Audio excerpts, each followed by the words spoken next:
वासुदेवं हरे अच्युतं केशवं रामनारायणं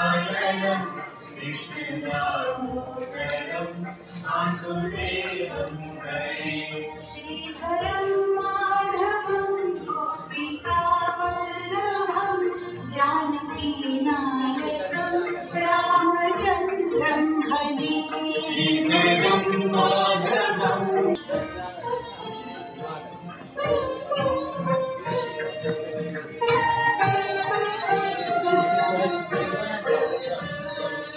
अच्युतं केशवं रामनारायणं